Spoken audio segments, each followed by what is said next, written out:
کہ ہمارے اس معاشرے کے اندر نماز پڑھنے کا جو طریقہ ہے جو تواتر کے ساتھ ملا ہے، آپ افریقی ممالک میں چلے جائیں تو آپ کو بہت سارے مسائل میں فرق نظر آئے گا. تو آخر کون سی سنت ہے؟ جب ان پر رد کیا جاتا ہے کہ یہ طریقہ ثابت نہیں ہے، اس کا صحیح طریقہ یہ ہے، اس کی دلیل یہ ہے، تو کہتے ہیں کہ آپ کی جو دلیل ہے نا وہ حدیث ہے اور ہمارے پاس جو ہے وہ سنت ہے. سمجھے؟ اس طریقے سے کیا کرتے ہیں؟ حدیث رسول کی قربانی پیش کر دیتے ہیں. تو یہ ایک بیماری ہے جو بہت سارے مسلمانوں کے اندر پائی جاتی ہے. کچھ لوگ قرآن کریم کے بعد حدیث رسول کا درجہ دیتے ہیں، کہتے ہیں شرعی حجت کے اعتبار سے قرآن کریم کو اولیت حاصل ہے. پہلا درجہ قرآن کریم کا اور دوسرا درجہ سنت رسول کا. بظاہر سننے میں اچھا ہی لگتا ہے، لیکن حقیقت میں یہ سنت رسول کے استخفاف کا ایک طریقہ ہے کہ سنت رسول کو قرآن کے بعد دوسرا درجہ دیا جائے. یہ مسئلہ غور سے سنیں. حجت اور شریعت ہونے کے اعتبار سے سنت رسول کو یعنی احادیث رسول کو وہی مقام و مرتبہ حاصل ہے جو قرآن کریم کو حاصل ہے.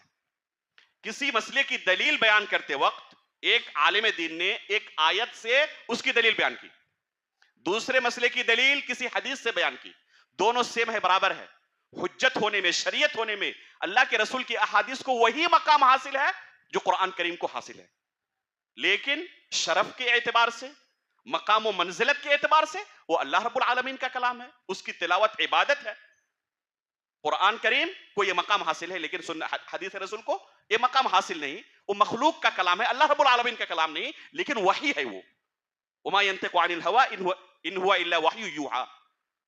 تو شرف اور مقام و منزلت کے اعتبار سے قرآن کو اولیت حاصل ہے، لیکن دلیل ہونے کے اعتبار سے، حجت اور شریعت ہونے کے اعتبار سے حدیث رسول کو وہی مقام حاصل ہے جو قرآن کریم کو حاصل ہے. خطیب بغدادی رحمہ اللہ کی الکفایہ فی اصول علم الروایہ، جو کہ مصطلح الحدیث کی نہایت ہی عظیم کتاب ہے، اس کتاب کے شروع میں انہوں نے ایک باب قائم کیا ہے. باب کا نام ہے باب ما جاء فی التسویۃ بین حکم کتاب اللہ تعالی و حکم سنت رسول اللہ صلی اللہ علیہ وسلم فی وجوب العمل و لزوم التکلیف. دیکھیں باب قائم کیا کر رہے ہیں، اس بارے میں بیان کرنا کہ کسی عمل کے واجب ہونے میں قرآن کریم اور احادیث رسول کو برابری کا درجہ حاصل ہے. بہت سارے لوگوں نے اس راستے سے سنت رسول کے استخفاف کی کوشش کی. مولانا امین احسن اصلاحی، حمید الدین فراہی، ان لوگوں کی کتاب پڑھیں، پوری عمارت ہی اسی پر قائم ہے. چنانچہ وہ سنت رسول کو وہ مقام نہیں دینا چاہتے جو قرآن کریم کا ہے.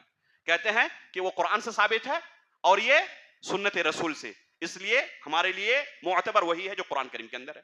اس کو اولیت کم از کم حاصل ہوگی، اس کا درجہ دوسرا ہوگا. تو یہ بھی استخفاف کا ایک طریقہ ہے.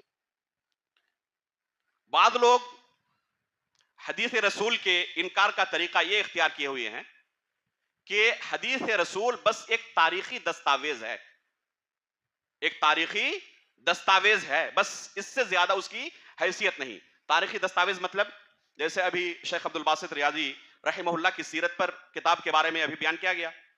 یہ کتاب آنے والے لوگوں کے لیے ایک تاریخی دستاویز بنے گی.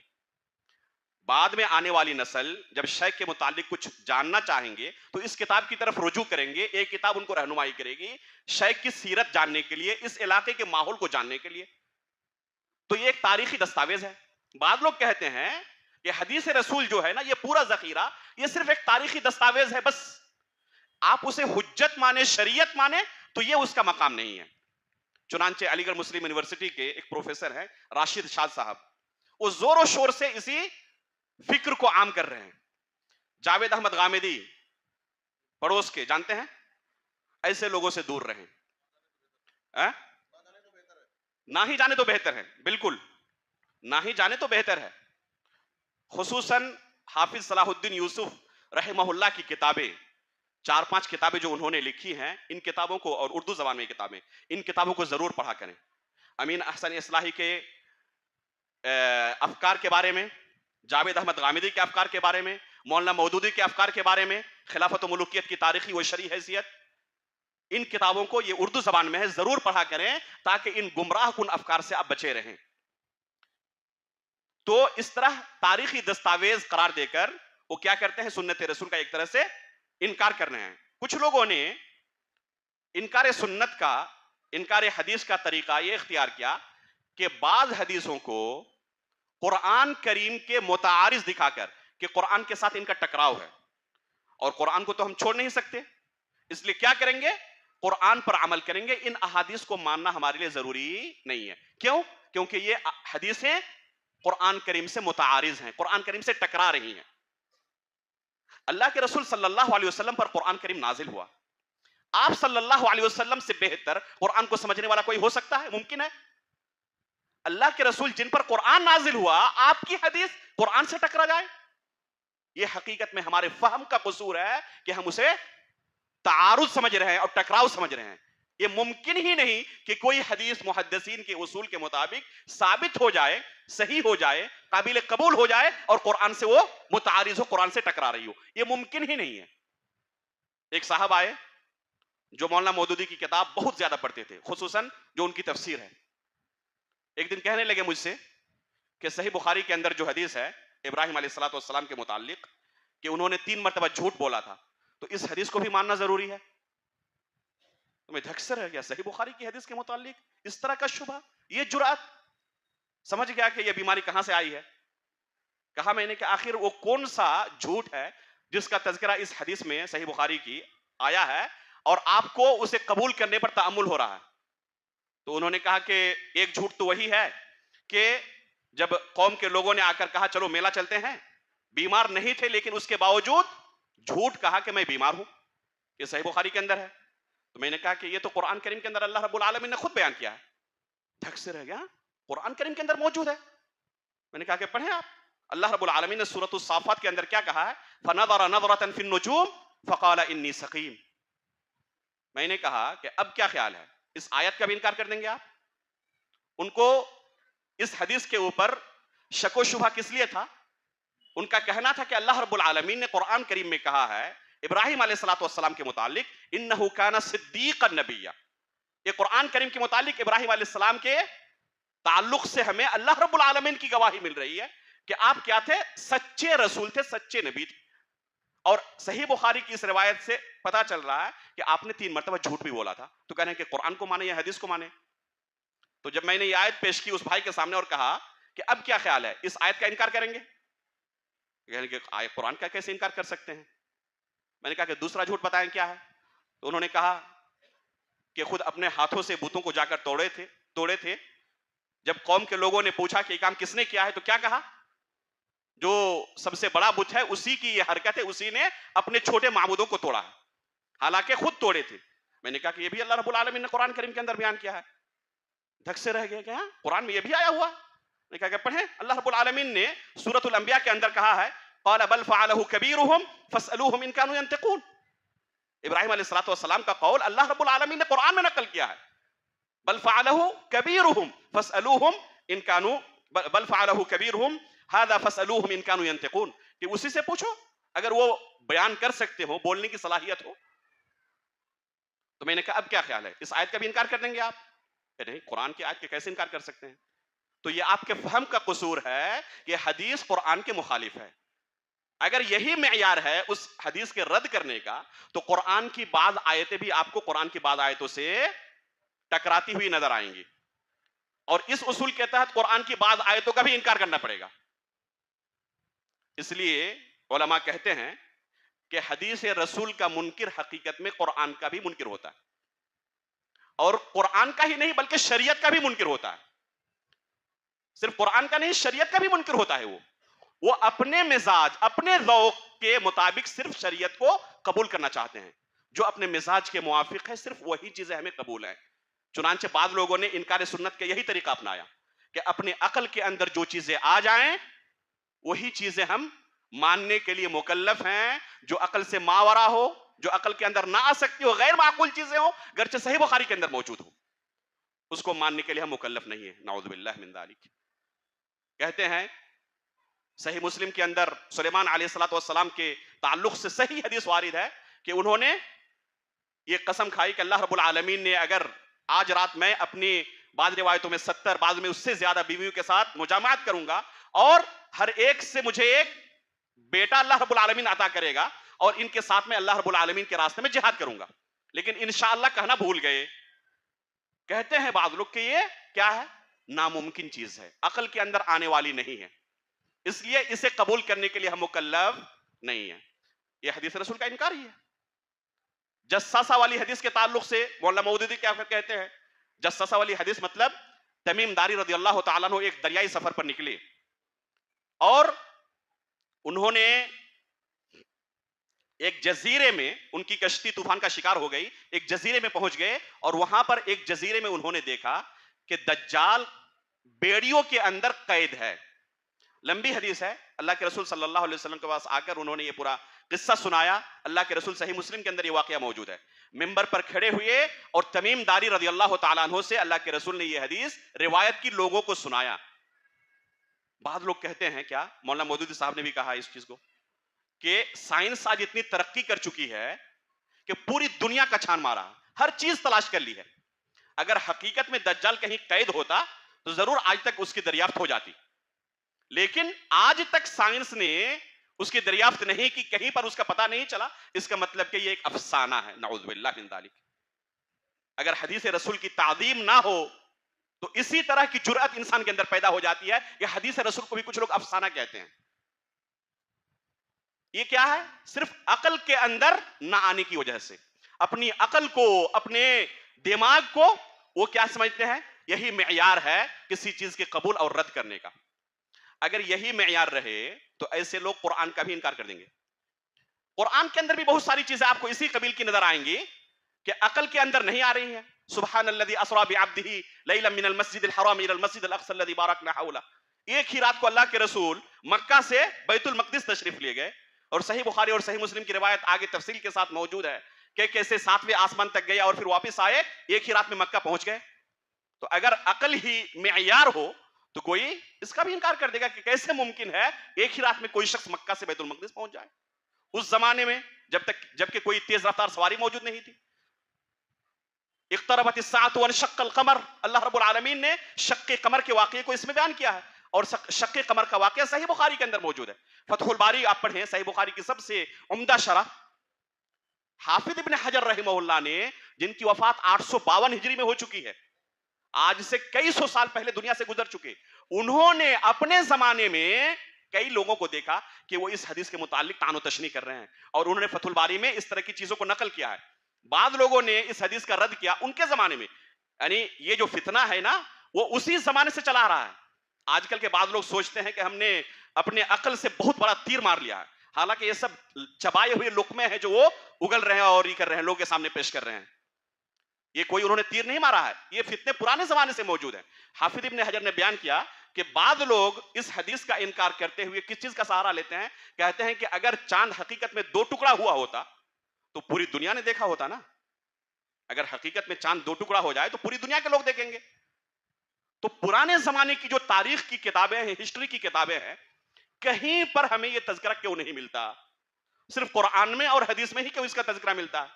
پرانے زمانے کی کسی کتاب میں یہ شق قمر کا واقعہ, چاند کے 2 ٹکڑا ہونے کا واقعہ نہیں ہے. اس لیے کہتے ہیں کہ اس کو ہم قبول کرنے پر مکلف نہیں ہے, کہ قبول کرنے پر تیار نہیں ہے. تو عقل کو انسان اگر حاکم بنا لے تو وہ حقیقت میں کیا ہو جائے گا؟ بے شمار احادیث اور قرآن کی آیتوں کا بھی انکار کر دے گا. تو بہت سارے لوگوں نے انکار سنت کا یہی طریقہ اختیار کیا ہے.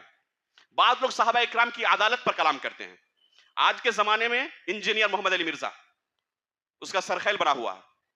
اللہ رب العالمین ایسے فتنوں سے ہمارے نوجوانوں کو محفوظ رکھے.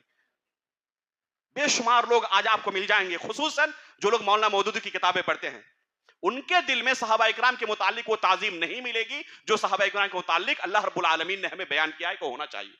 صحابہ اکرام کے جو حقوق ہیں وہ حقوق ان کے دلوں کے اندر آپ نہیں پائیں گے کہ ان کے دلوں میں پائے جاتے ہوں. وجہ کیا ہے؟ یہی صحابہ اکرام کے متعلق ایک نیگیٹو تصویر لوگوں کے سامنے پیش کرنا. خلافت و ملوکیت نامی کتاب میں, یہ زہر آلود کتاب ہے. تو جو لوگ اس طرح کے لٹریچر پڑھتے ہیں وہ صحابہ اکرام کی عدالت پر کلام کرتے ہیں.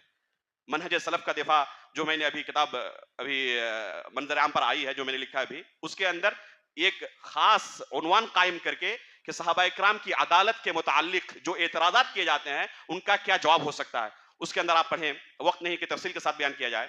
اس کا نتیجہ کیا لازم آئے گا اگر صحابہ اکرام کی عدالت پر ہم کلام کرنے لگے؟ وہی صحابہ اکرام ہیں ان احادیث کے روایت کرنے والے, یہ پہلی پیڑھی ہیں. اگر ان کی عدالت کو ساقط کر دیا جائے, پوری حدیث رسول ساقط ہو جائے گی, یہ پورا ذخیرہ نیست و نابود ہو جائے گا. اور یہی مقصد ہے. چنانچہ آپ پائیں گے جو مخالفین ہیں سب سے زیادہ اگر کلام کرتے ہیں صحابہ اکرام میں سے, تو کس پر؟ ابو ہریرہ رضی اللہ تعالیٰ عنہ پر. کیونکہ ان کو اگر گرا لے گئے تو حدیث رسول کا ایک بہت بڑا ذخیرہ کیا ہو جائے گا؟ ایسے ہی ختم ہو جائے گا. اور دوسرے نمبر پر کس پر کلام کرتے ہیں؟ امام بخاری رحمہ اللہ پر. جتنا اعتراض امام بخاری پر کیا گیا کسی دوسرے محدث پر نہیں. کیوں؟ یہ تو سب سے عظیم کتاب ہے نا, اس کے باوجود سب سے زیادہ اعتراض انہی پر کیوں؟ اس کی وجہ یہی ہے کہ اگر صحیح بخاری کو گرا لے گئے, اس کی عظمت لوگوں کے دلوں سے ہم نے ختم کر دی, تو گویا کہ حدیث رسول کا ایک ذخیرہ ہم نے ختم کر دیا. اسی طرح کچھ لوگوں نے انکار سنت کا طریقہ اپنایا کہ حدیث رسول کیا ہے؟ خبر واحد ہے, متواتر نہیں ہے. اور افسوس کے قدیم زمانے سے لے کر آج تک یہ فتنہ موجود ہے. ابھی حال ہی میں مہینہ 2 مہینہ نہیں گزرا ہوگا, میں نے فیس بک ٹائم لائن پر اسے لکھا بھی تھا. پاکستان کے ایک ڈاکٹر ہیں, ڈاکٹر محمد زبیر صاحب, ایک زمانے تک انہیں لوگ اہل حدیث کا ایک بہت بڑا نمائندہ سمجھتے رہے, بہت بڑے دانشور سمجھتے رہے. لیکن آخر میں لوگوں کے سامنے عقدہ کھلا کہ یہ پکے اسراری ہیں. انہوں نے یہی شبہ لوگوں کے سامنے ظاہر کر کے حدیث رسول کو مطعون کرنے کی کوشش کی کہ یہ خبر واحد ہے. نعوذ باللہ من ذالک. سلف صالحین کے یہاں یہ تصور نہیں تھا کہ کوئی حدیث متواتر ہو تب قابل قبول ہے, خبر واحد ہو تو قابل قبول نہیں. تو بے شمار طریقے, شکلیں آج بھی ہمارے اس معاشرے میں موجود ہیں, اور اس کی دین کیا ہے؟ یہی لٹریچر ہے. اور ان لٹریچروں کو پڑھتے ہوئے یہی تاثر قائم ہوتا ہے. کچھ دنوں پہلی کی بات ہے, علامہ شبلی نعمانی کی الفاروق نامی جو کتاب ہے, سیرت عمر فاروق کے تعلق سے میں کچھ لکھ رہا تھا, جو ان کی شہادت کی حدیث ہے صحیح بخاری کے اندر, تفصیل کے ساتھ امام بخاری نے اس قصے کو بیان کیا ہے. اس حدیث سے 100 سے زیادہ مسائل کا میں نے استنباط کیا ہے. انشاءاللہ اللہ نے توفیق دی تو اسے منظر عام پر بھی لاؤں گا. تقریباً 20-25 قسطوں میں فیس بک میں لکھا بھی تھا میں نے, لیکن جمع کر کے اسے نشر کرنے کی ضرورت ہے. تو اس کے لیے میں نے دیکھا کہ دیکھیں علامہ شبلی نعمانی نے عمر فاروق رضی اللہ تعالیٰ عنہ کے تعلق سے کیا لکھا ہے. جب شروع میں ہی پڑھنا شروع کیا تو دنگ رہ گیا. نعوذ باللہ من ذالک. حدیث رسول کے تعلق سے جو انہوں نے شک و شبہ لوگوں کے ذہن میں ڈالا ہے وہ انتہائی زہر آلود ہے. حالانکہ شیخ الاسلام علامہ ابن تیمیہ رحمہ اللہ کی کتابیں چھپ جانے کے بعد اور ان کی کتابوں سے تعلق قائم ہونے کے بعد ان کی زندگی بدل گئی, اور آخر میں بہت حد تک ان تمام بدعات و خرافات سے انہوں نے توبہ بھی کر لی تھی. لیکن ان کی کتابیں آج بھی ہمارے بچوں کے ہاتھوں میں موجود ہیں, اور اس طرح کی چیزیں وہ پڑھتے ہیں اور حدیث رسول کے تعلق سے شکوک کے شبہات کے شکار رہتے ہیں. تو یہ ہے ایک دوسرا رخ. جس طرح کچھ لوگ تعظیم کے نام پر غلو اور مبالغہ کرتے ہیں, اسی طرح کچھ لوگ کیا کرتے ہیں؟ حدیث رسول کی تنقیص کرتے ہیں, اس کا انکار کرتے ہیں, استخفاف کرتے ہیں, شک و شبہ ڈالتے ہیں لوگوں کے ذہن میں. جو اللہ کے رسول کی حدیثوں کا مقام و مرتبہ ہونا چاہیے وہ مقام و مرتبہ نہیں دیتے. ہمارا طریقہ کیا ہونا چاہیے؟ جو شروع میں بیان کیا گیا آپ کے سامنے, جو صحابہ اکرام کا طریقہ تھا, سلف صالحین کا طریقہ تھا. اگر ہم نے حدیث رسول کی, رسول اللہ صلی اللہ علیہ وسلم کی شخصیت کی تعظیم کی, تو انشاءاللہ اللہ کے رسول کی شفاعت بھی ہمیں قیامت کے دن حاصل ہوگی. جب اللہ کے رسول کے متعلق قبر میں ہمیں سوال کیا جائے گا, انشاءاللہ ہمارے لیے جواب دینا بھی آسان ہوگا. اللہ رب العالمین سے دعا ہے کہ حقیقت میں ہمیں رسول اللہ صلی اللہ علیہ وسلم اور آپ کی سنت کی تعظیم کرنے والا بنائے. اللہ رب العالمین سلف صالحین کے عقیدے و منہج پر آخری سانس تک ہمیں باقی رکھے. اللہ رب العالمین نبیین, صدیقین, شہداء و صالحین کے ساتھ ہمارا حشر کرے. آمین. تقبل رب العالمین. وصلی اللہ علی نبینا محمد.